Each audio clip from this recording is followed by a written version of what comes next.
구약성경 여호수아서 2장 1절로 7절까지의 말씀입니다. 우리 다 찾으신 줄로 알고 함께 한 목소리로 읽도록 하겠습니다. 시작. 눈의 아들 여호수아가 시딤에서 두 사람을 정탐꾼으로 보내며 이르되 가서 그 땅과 여리고를 엿보라 하매 그들이 가서 라합이라는 기생의 집에 들어가 거기서 유숙하더니 어떤 사람이 여리고 왕에게 말하여 이르되 보소서 이 밤에 이스라엘 자손 중에 몇 사람이 이 땅을 정탐하러 이리로 들어왔나이다.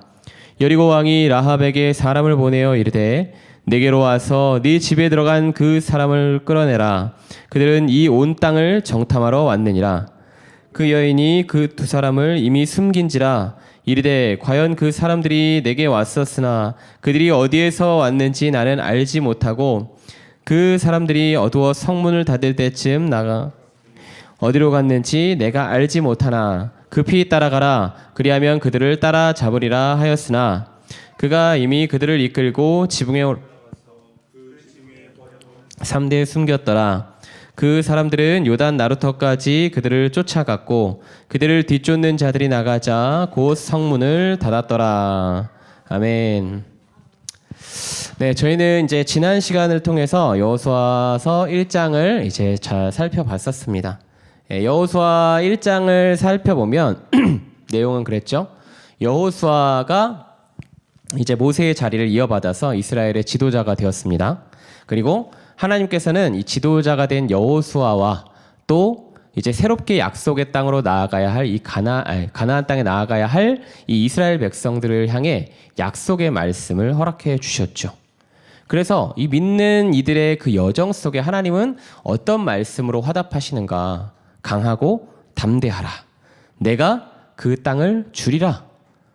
너와 함께 하리라. 화답하시며 하나님께서 이 모든 여정, 땅으로 향하는 자들을 위한 그 모든 여정 속에 함께 하시겠다라고 말씀하셨습니다. 그리고 함께 하시겠다라고 말씀하시는 이 말씀에 대해 백성들과 그리고 므낫세 반지파, 르우벤 갓지파, 그리고 여호수아에 이르기까지 그 뜻에 순종하겠습니다. 그러니까 한마디로 우리가 하나님 말씀에 화답하여 하나님 말씀에 순종하여 주의 뜻대로 우리가 이 전쟁을 향한 여정, 이 정복 전쟁을 향한 여정을 따라가겠습니다. 라고 이야기하면서 1장을 이제 마치게 되었던 거죠. 자, 그렇게 이제 2장이 시작되는데요. 자, 2장의 말씀은 아이러니하게도 하나님께 말씀드렸잖아요. 하나님, 우리가 주의 뜻대로 순종하며 나아가겠습니다. 라고 고백한 이들 앞에 첫 스타트가 어떻게 시작되냐면 정탐으로부터 시작되는 거예요. 약간 좀 아이러니하긴 하죠. 그러니까 하나님의 방법대로 행하겠다라고 이야기한 이들이 그 시작을 전술로부터 이제 시작을 하는 거예요. 뭐 이런 전술, 저런 전술, 이런 전술. 우리의 이제 방법대로 시작을 하게 된 거죠. 자, 그런 마음을 가지고 이제 약속의 땅으로 향하겠다라고 이제 이야기하고 있는 이 여호수아 백성들의 이야기를 보게 된다는 겁니다. 그래서 사실 이에 대해서는 여러 가지 의견이 분분해요. 자, 여호수아가 믿음이 없어서 그랬다. 그래서 뭐 이런 식으로 반응한 거다. 뭐 이렇게 이야기하는 사람들도 있고요. 그래도 이 정도의 전술은 반드시 필요한 거다. 그리스도인이라고 전술 없이 살아갈 수 있겠냐? 전략이 필요한 거다. 이렇게 해석하는 사람들도 있습니다. 그런데 중요한 건 뭐냐면 성경은 이 부분에 대해서 어떠한 답도 내리고 있지 않다라는 거예요. 정의하고 있지 않다는 거예요. 하지만 포커스를 어디에다 맞추고 있느냐? 정탐이라는 것에 맞추고 있다는 거죠. 그러니까 여기서 지금 저희가 중요하게 생각할 것은 여호수아가 이랬다, 저랬다 이게 아니라 정탐이라는 것이 시작됐다라는 것들에 저희가 주목을 해야 된다는 거예요. 자, 그런데 이 정탐이라는 키워드가 그렇게 긍정적이진 않습니다. 예, 이스라엘 백성들에게 있어서 긍정적인 키워드는 아니에요. 왜냐하면 자, 이스라엘에게 있어서 이 정탐은 실패의 역사를 먼저 보여주고 있거든요. 민수기 13장을 보시면 실패의 역사를 먼저 나타내고 있단 말이에요. 이 정탐이라는 이 사건을 통해서.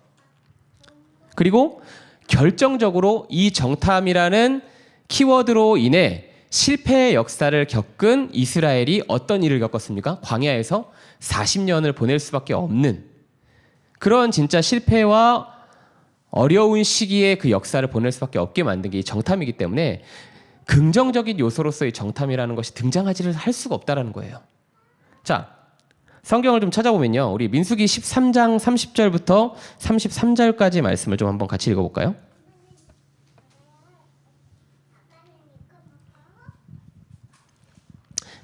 민수기 13장 30절부터 33절의 말씀입니다. 번거롭긴 하지만 우리가 또 말씀을 좀 한번 찾아봤으면 좋겠어요. 이 말씀이 어떤 의미를 가지고 있는지. 자, 13장 30절부터 33절까지의 말씀 우리 같이 한번 읽어볼까요? 시작. 갈렙이 모세 앞에서 백성을 조용하게 하고 이르되 우리가 곧 올라가서 그 땅을 취하자 능히 이기리라 하나 그와 함께 올라갔던 사람들은 이르되 우리는 능히 올라가서 그 백성을 치지 못하리라. 그들은 우리보다 강하니라 하고 이스라엘 자손 앞에서 그 정탐한 땅을 악평하며 이르되 우리가 두루 다니며 정탐한 땅은 그 거주민을 삼키는 땅이요 거기서 모든 백성은 신장이 장대한 자들이며 거기서 네피림 후손인 아낙 자손의 거인들을 보았나니 우리는 스스로 보기에도 그와 같았을 것이니라. 반역의 사건이라고밖에 볼 수 없는 내용이죠. 그러니까 모세를 통해서 하나님께서 이 민수기 13장에 무슨 내용이냐면 가나안 땅 앞에 섰어요.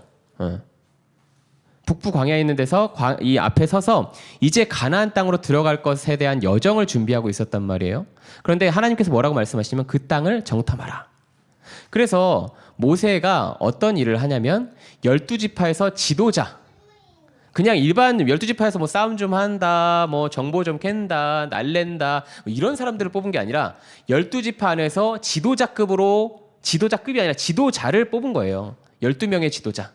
그러니까 너희는 내가 봤을 때 하나님도 잘 경외하는 것 같고 너희가 지도자로 서기에 부족함이 없고 너희가 정탐을 나가기에도 부족함이 없는 실력을 가진 겸비한 자들을 추려서 보낸다는 거죠. 그런데 그 12명이 갔다 와서 긍정적인 발언을 한 사람은 여호수아와 갈렙밖에 없었습니다. 하나님께서 이 땅을 저희에게 주셨습니다. 그런데 백성들이 지금 뭐라고 얘기하고 있는 거예요? 아니에요. 가봤더니 이 땅은 우리가 삼켜질 거예요. 우리가 이 땅에 삼켜질 수밖에 없고 그들은 보니까 거인이에요.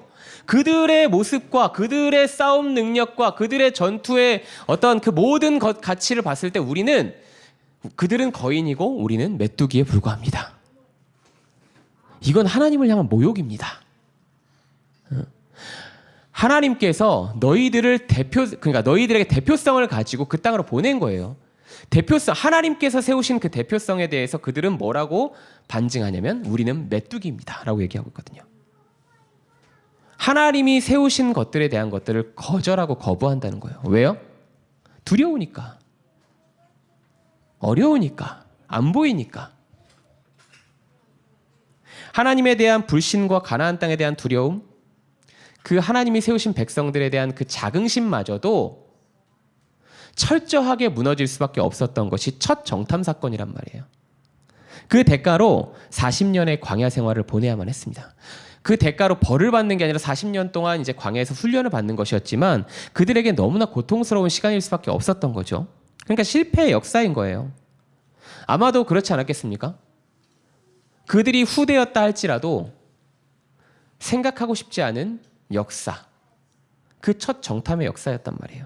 첫 정탐이라는 것은 이꼬르 실패였다는 거예요. 이스라엘 백성들에게 있어서 말이죠. 실패가 사람들의 마음을 어렵게 하는 이유가 뭡니까? 이스라엘 백성들이 왜 실패에 두려워할 수밖에 없었을까요? 사실 그거잖아요. 실패가 두려운 이유는 실패했을 때 따라오는 결과 때문에. 그 40년 광야 생활 진짜 처절하죠.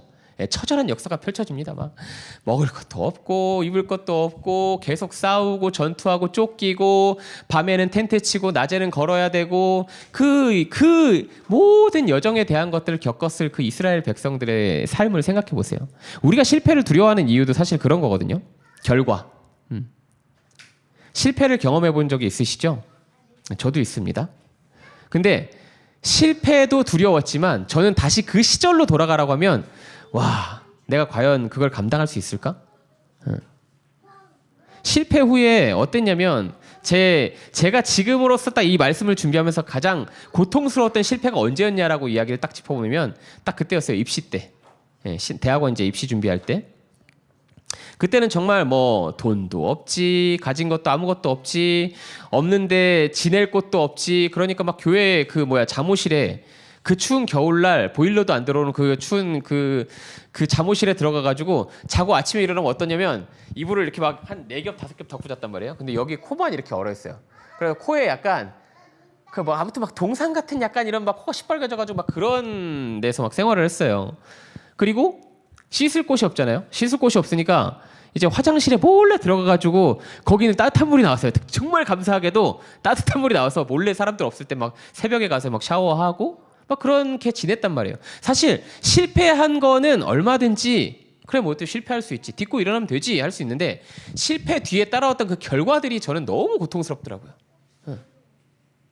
이스라엘 백성들의 마음 속에서도 그러한 마음이 있지 않았겠습니까? 이 정탐이라는 것에 대해서 정탐 자체가 주었던 것은 우리의 실패의 역사인데 그 실패의 역사를 되뇌어 보면 고통스러움의 현장이었잖아요. 바로 직전까지도 그 고통을 경험했잖아요. 물론 그 실패 이후에 겪게 하실 하나님의 영광스러운 그 모든 것들은 우리가 감히 상상할 수 없는 거죠. 또 한 번의 역전을 노리기 위해 여호수아가 정탐이라는 시간을 꾸린 걸 수도 있을 겁니다. 그렇지만 정탐이라는 것은 생각해보면 그들에게 있어서는 그렇게 긍정적인 요소는 아니었다는 거죠. 부정과 실패의 역사. 자, 그런데 중요한 건 뭐냐면요. 새롭게 가나안 땅으로 향하는 이 과정 속에서 생기는 이 정탐이라는 여정에 아주 중요한 요소가 하나 끼어 있어요. 뭐냐면 이 실패라는 키워드를 확신으로 바꾸어가게 하실 하나님의 축복이 숨겨져 있었습니다. 이들이 하나님의 축복이 있다는 것을 알고 정탐을 꾸렸을까요? 천만에요. 없죠. 그런 거 없어요. 어떤 마음으로 준비했는지는 아무도 알 수 없습니다. 그러나 그럼에도 불구하고 하나님께서는 이 실패의 역사였던 정탐을 확신이라는 것으로 역전시키기 위해 바꾸어 가실 그 사건을 이 2장에서 준비하셨다는 거예요. 자, 그게 무엇이었냐? 바로 라합과의 만남이었습니다. 자, 1절 보시면 여호수아는 두 사람의 정탐꾼을 세우고 그 땅과 여리고, 그 땅 가나안 땅이겠죠? 그곳을 정탐하고 돌아오라고 명령합니다. 그 땅은 이미 민수기의 첫 정탐을 통해서 알 수 있다시피 그들에겐 두려움의 땅이고 강성한 땅이에요. 그렇죠? 강력한 땅입니다. 학자들이 이제 여리고성에 대해서 이제 연구한 결과를 보면 그때 당시로도 굉장히 전략적으로도 전술적으로도 충만하게 전투를 할 수 있는 그런 민족들이 살고 있었던 땅이고 그런 성읍을 가진 곳이 여리고성이었다는 거죠. 네. 자, 그러고서 이제 본문 2절에서 보시면 정탐꾼들이 이제 몰래 여리고로 들어가는 거죠. 근데 되게 웃긴 게 뭐냐면 가자마자 걸려요. 네. 자, 정탐을 하고 오너라. 걸렸습니다. 바로 이거예요. 네. 시작과 동시에 걸린 거예요. 이걸 어떻게 해석하는 사람도 있냐면 어떻게 이렇게 바보 같을 수가 있나? 이렇게 멍청할 수가 있나? 이렇게 보는 사람들도 있거든요. 그런데 생각해보면 그렇죠. 정탐을 보내는데 그렇게 멍청한 인간들을 보내는 사람이 어디 있어요. 지도자가. 그죠? 예? 특수하고 특별하고 능력 있고 능력이 있어야지 보낼 수 있는 게 정탐이란 말이에요. 그것도 그 중에서도 2명만 추려가지고 보냈단 말이죠. 그런 사람들이 바보였겠냐고요. 아니겠죠. 여기서 보여주고 있는 것은 뭐냐면요. 그런 거예요. 이 땅의 강력함인 거예요. 예. 이 땅이 강력할 뿐만 아니라 군사적 방비까지 철저하게 이루고 있었던 땅이라는 것들을 보여주는 반증이라는 거예요. 예. 정탐 시작하자마자 걸려가지고 위기잖아요, 위기. 그죠? 이 사람들이 위기를 겪기 위해서 정탐을 시작한 겁니까? 아니죠. 천만에요. 그렇지 않습니다. 이 정탐의 목적은 딱 한 가지예요. 어떻게 이길래? 이거란 말이에요. 위기라는 것들 생각지 않았습니다. 어떻게 이길 수 있을지 전술을 짜오는 거란 말이에요. 정보를 가져오라는 거예요. 그런데 첫 시작부터 위기에 봉착한 겁니다. 그것도 죽을 수 있는 위기. 자, 왕이 이 사실을 알게 되어 군사들을 보냅니다. 정탐꾼들을 잡아들이라고. 그때 공교롭게도 만난 사람이 누구였냐면 이 라합이라는 사람이란 말이에요. 너무나 공교롭지 않습니까? 이 라합이라는 사람을 만나서 라합이 숨겨줘요. 기지를 발휘해서 정탐꾼들을 숨겨줍니다. 그죠? 라합이 어떤 사람이에요? 기생, 몸을 팔던 사람. 그쵸? 이방인이었고 몸을 파는 사람들이었어요. 자, 그런데 숨겨준 거예요. 우연일까요? 야, 이 사람들 딱 보니까 정탐꾼들 보니까 얘네 너무 띠벙하게 생기니까 안 되겠다. 숨겨줘야겠다. 얘네 바보잖아. 그래도 바보니까 모자라 보이니까 좀 내가 도와줘야겠다. 이거였을까요? 아니죠. 우리는 여기서 무엇을 발견하게 되냐면 라합이 어떤 사람이었냐는 거예요. 아주 공교롭고 놀랍게도 라합은 이방인이면서 몸을 파는 창기였지만 딱 한 가지 우리가 주목해야 될 모습을 하나 갖춘 게 있었어요. 그게 뭐냐면 하나님을 경외하는 자였거든요. 가나안 땅에요. 얼마나 많은 이방신들이 있었는지 아십니까? 여리고에는 얼마나 많은 이방신들이 있었을까요? 근데 몸을 파는 창기의 입술에서 어떤 이야기가 나오냐면 상천하지의 하나님은 오직 여호와 한 분뿐이시다. 상천하지가 뭡니까? 위로 하늘, 아래로 땅. 그러니까 모든 것을 통틀어 전 우주를 통틀어 우주라는 개념도 없잖아요. 최대의 개념인 거예요. 최대의 이 개념을 통틀어서 하나님, 신은 한 분뿐입니다. 그분이 누구이십니까? 여호와 하나님이시라는 거죠. 이게 이방인의 입술을 통해서 선포되고 있어요. 우연이었을까요? 아닌 거죠. 이들의 만남이 우연입니까? 아닌 거죠. 하나님을 경외하는 자를 통해서 하나님께서 그들을 향해 역사하시고 하나님께서 예비하시고 기대하시고 충족해 하시고 채워가셨다라는 것들을 우리가 이 라합과 정탐꾼들의 만남을 통해서 보게 되는 거예요. 2장 마지막을 보시면요. 정탐꾼들이 막 이렇게 고백해요. 뭐라고 고백하냐면 진실로 여호와께서 그 온 땅을 우리 손에 주셨으므로 그 땅의 모든 주민이 우리 앞에서 간담이 녹더이다. 여호수아가 이것을 얼마나 감동 있게 받아들였을까요? 민수기 13장에서 보면 여호수아와 갈렙이 고백한 내용이잖아요. 하나님이 주셨다. 하나님이 주셨습니다.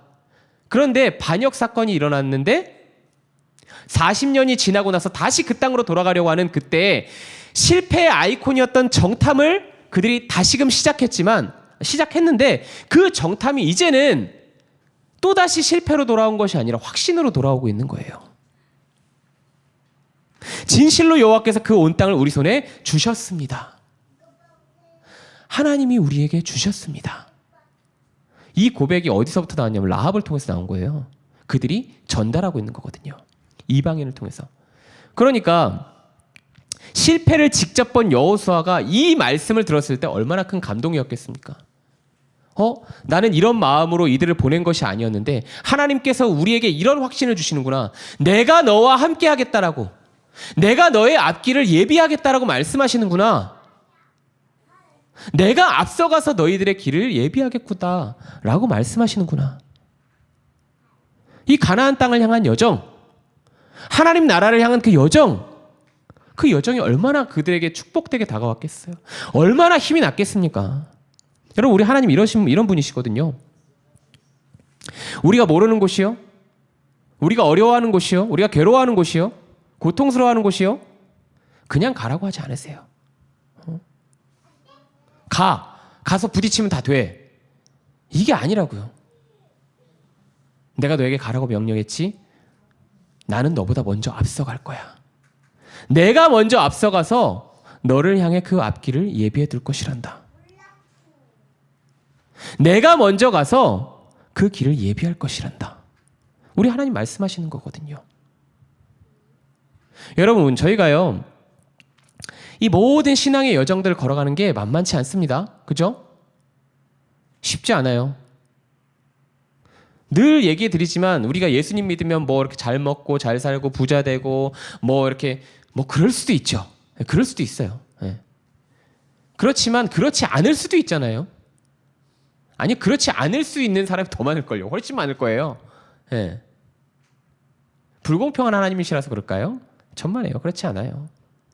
하나님이 이 여정을 통해서 하나님의 하나님 되심을 우리에게 보이시려는 것입니다. 보이시려고 하시는 거예요. 내가 너를 향한 그 마음, 내가 어떤 하나님인지 보아라. 내가 어떤 하나님인지 보아라.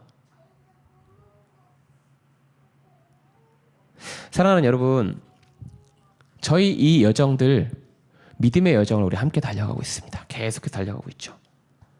앞이 보이지 않고 어떤 것을 해야 될지 모르겠고 무엇을 해야 될지 모르겠고 어디쯤 왔는지도 모르겠고, 그렇지만 우리가 반드시 기억해야 될 거 있어요. 그것이 중요한 게 아니라 우리 하나님께서 앞서가셔서 그것을 준비하고 계신다. 먼저 예비하고 계시는 이가 하나님이시다. 우리의 삶 가운데서 역사하고 계시는 것뿐만 아니라 우리는 저마치 보지 못하는 그곳이라 할지라도 이미 하나님께서는 우리보다 앞서가셔서 그 모든 것들을 예비하시고 준비하시는 분이시다. 그럼 우리는 뭐 하면 될까요? 가야 돼요. 예. 가야 돼요. 디뎌야 되는 거예요. 3장에서 보면요, 그 불어난 요단강을 건너잖아요. 예. 첫 발을 내딛는 그 순간이 하나님께서 이끌어가는 그 기적의 역사를 보게 하시는 시작이 되었습니다. 그러면 이제 가는 거예요. 고단하고 고통스럽고 괴롭고 어려운 그 순간들이 우리 가운데 다가올 수 있고요. 다가올 거고요. 가야 할 거고요. 그렇지만 그 과정 안에서 분명한 것은 무엇이냐면 하나님이 우리 손 놓지 않고 계시다는 것. 그 사실을 기억함으로 우리가 걸어가야 한다는 거죠. 우리의 고백이 되었으면 좋겠습니다. 진실로 여호와께서 그 온 땅을 우리 손에 주셨습니다. 나의 손에 주셨습니다. 그렇기에 내가 담대히 주의 말씀을 따라 오늘 내게 주어진 그 삶의 자리에서 믿음의 한 발자국을 내딛길 소망합니다. 우리가 그 고백으로 주님 앞에 믿음으로 살아낼 수 있는, 그 여정을 살아낼 수 있는 저희들 모두가 되기를 주님의 이름으로 간절히 소망합니다. 우리 이 시간에 같이 함께 찬양했으면 좋겠습니다.